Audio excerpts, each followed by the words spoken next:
You're listening to the Keep the Weight Off podcast with Dr. Angela, episode number 103. Welcome to the Keep the Weight Off podcast, where we bust all the dieting myths and discover not just how to lose weight, but more importantly, how to keep it off. We go way beyond the food, and we use science and psychology to give you strategies that work. And now your host, Dr. Angela Zechmann.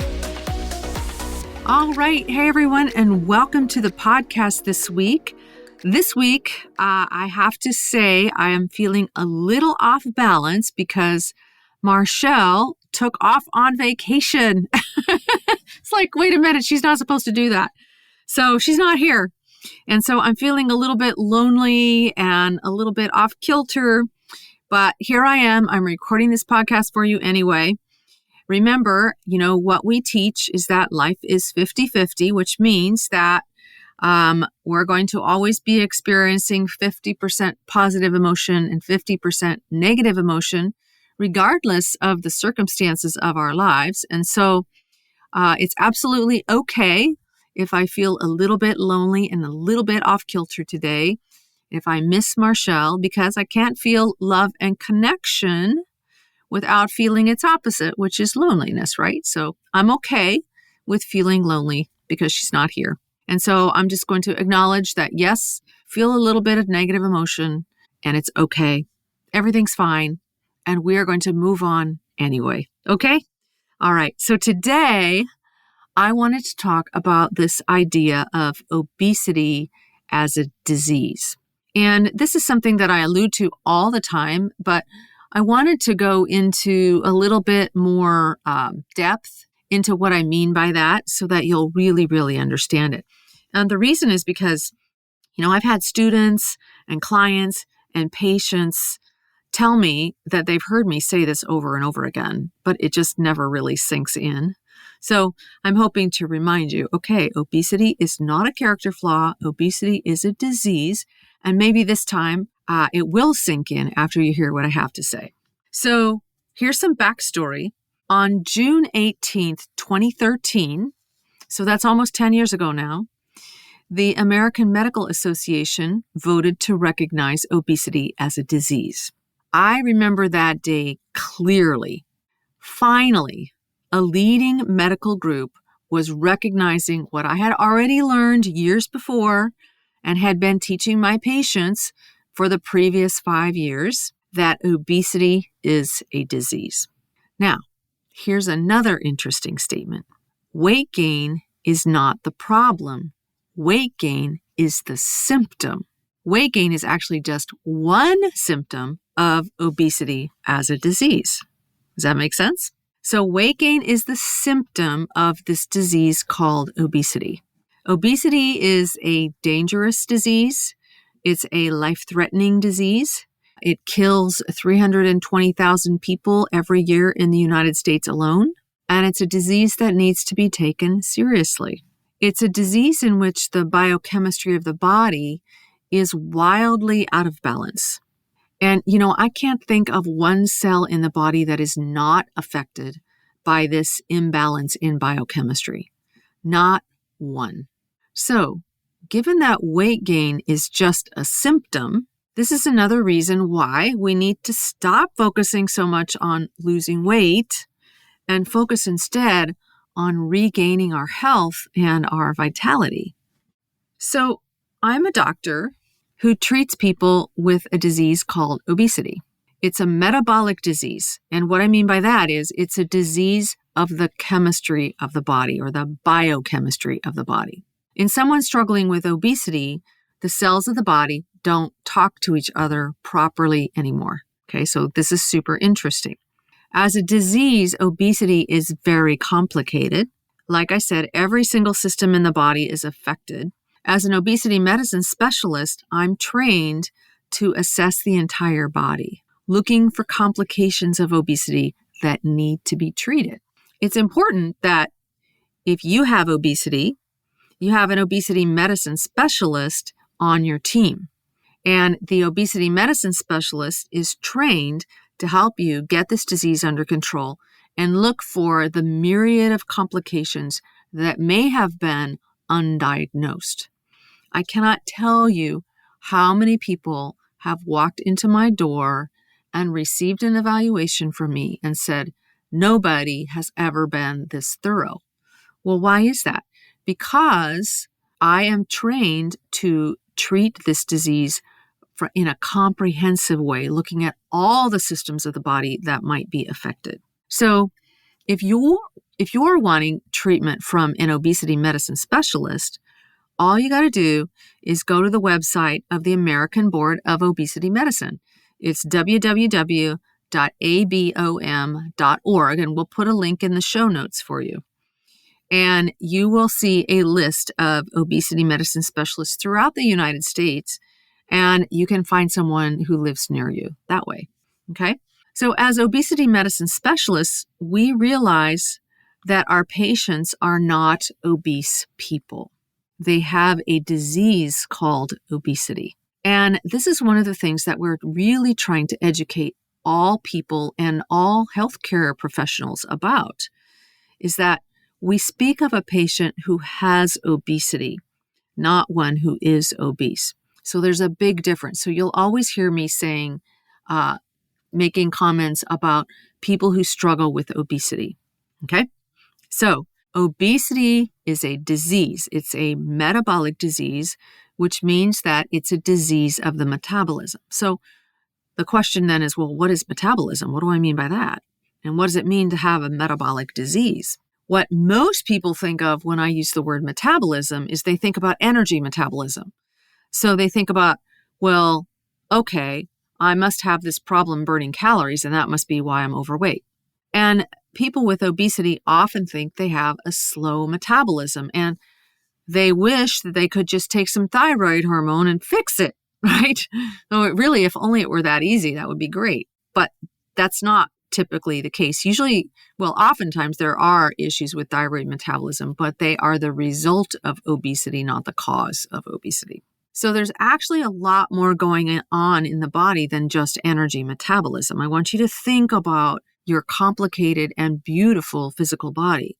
There's cholesterol metabolism, there's blood pressure metabolism, there's blood sugar metabolism, there's estrogen metabolism, there's testosterone metabolism. Both men and women have both estrogen and testosterone.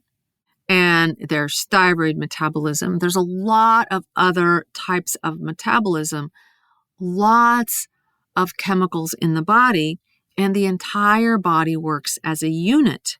And when it's healthy, it's in a perfect balance. With the disease of obesity, almost everything is out of balance. And we see signs of these imbalances in terms of elevated cholesterol, high blood pressure, insulin resistance, diabetes, high estrogen states, infertility, weight gain, and lots of other issues. And the reason for the weight gain is because there's an error in fat metabolism. Okay, that's what causes the weight gain. That's how I want you to think about this.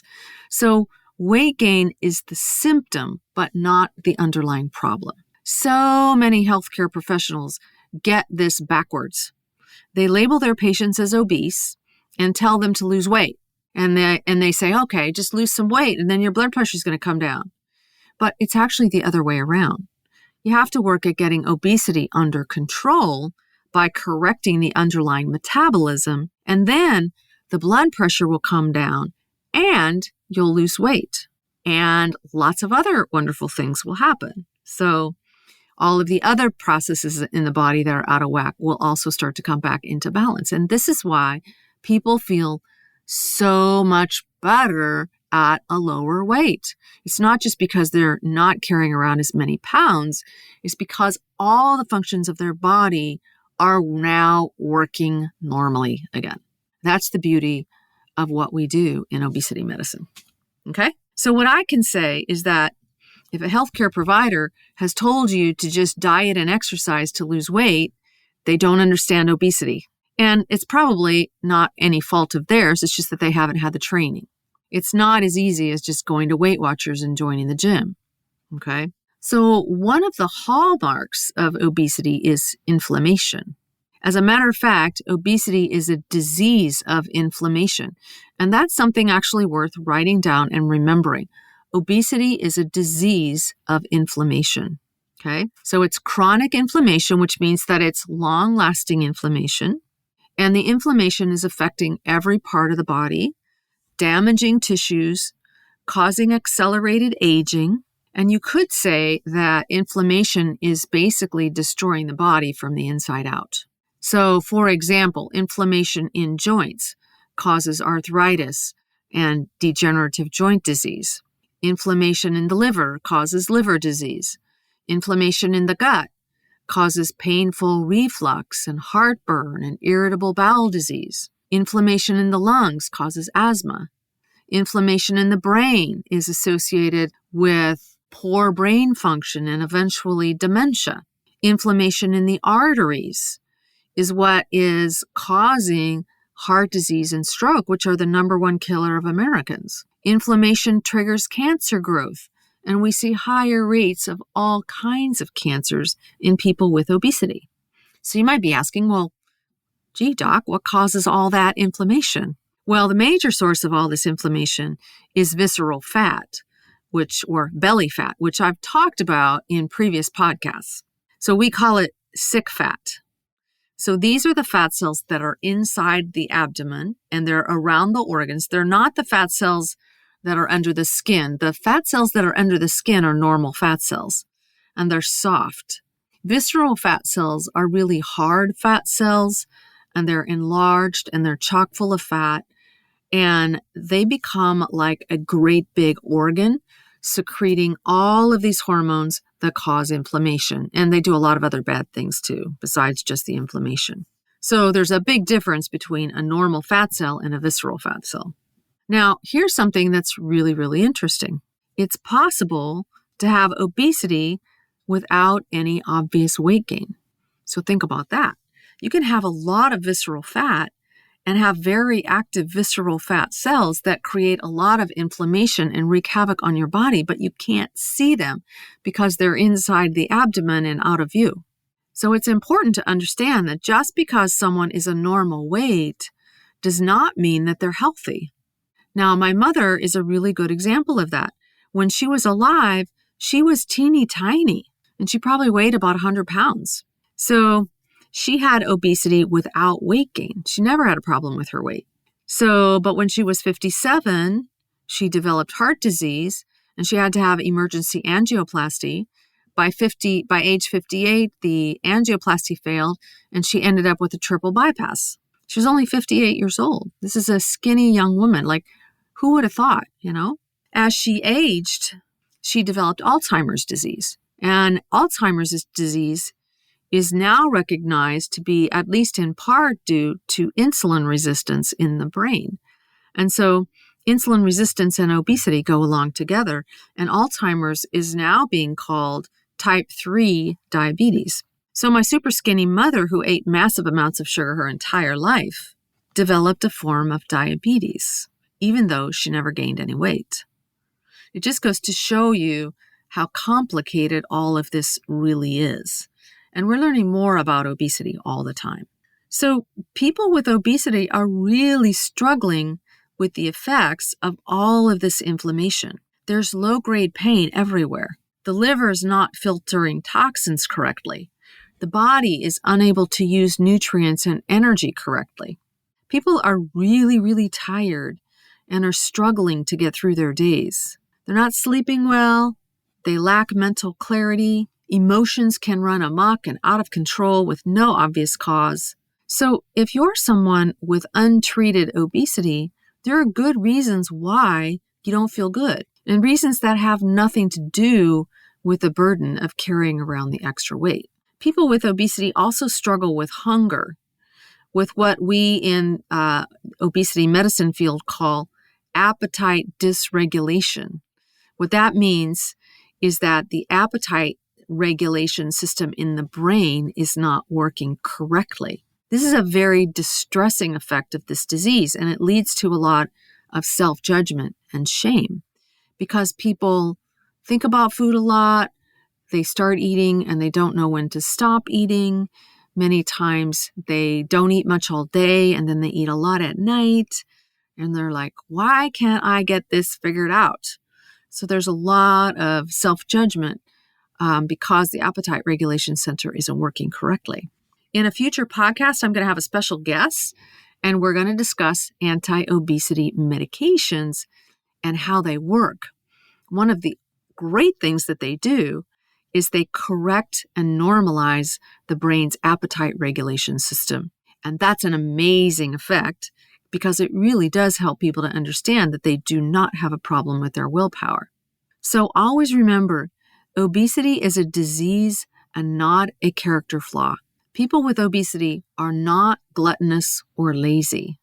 They're simply suffering from the biochemical effects of this disease, which causes excessive hunger and a loss of energy. Obesity is complex and serious, and it results in a myriad of often unrecognized symptoms like fatigue and difficulty concentrating, and a sense that you're just barely able to keep up with life. Obesity is not a weight problem. It's a disease that causes untold misery and early death, and it's a disease that we need to take very, very seriously. You deserve to be living in a healthy, vibrant body free of this disease. That's what we're all about here. I want you to stop all the crazy dieting, and I want to help you understand this disease so that we can get you healed and back into a healthy physical body again. If you want to learn more about how to get obesity under control, I've developed a mini course called How to Get Rid of Belly Fat. Just go to journeybeyondweightloss.com/banish belly fat to sign up. You'll learn everything you need to know in a little bit over an hour, and I've included a beautiful digital workbook, so that will help you get started. It's super easy, and you'll know more about obesity than your own doctor by the time you're done with the mini course. Of course, that's unless your doctor is already an obesity medicine specialist. Okay, so I hope this helps you to stop beating up on yourself and to recognize that obesity is a disease, not a character flaw. It's a disease that can be treated. It's a disease that requires treatment. And I want you to be willing to do whatever it takes to get this disease under control. You can do it, and you have all kinds of support right here with me and Marshall and all of us in Empowered Weight Loss. Just go to journeybeyondweightloss.com/banish belly fat, and you can get started with the Banish Belly Fat mini workshop. Okay? All right, everyone. That's all for now. I hope you have a great week, and I will talk to you next week. Take care. Bye-bye. Hey, if you really want to lose weight and keep it off for good, your next step is to sign up for Dr. Angela's free weight loss course, where you're going to learn everything you need to get started on your weight loss journey the right way. Just head over to journeybeyondweightloss.com/free course to sign up. Also, it would be awesome if you could take a few moments and write a review on iTunes. Thanks, and we'll see you in Journey Beyond Weight Loss.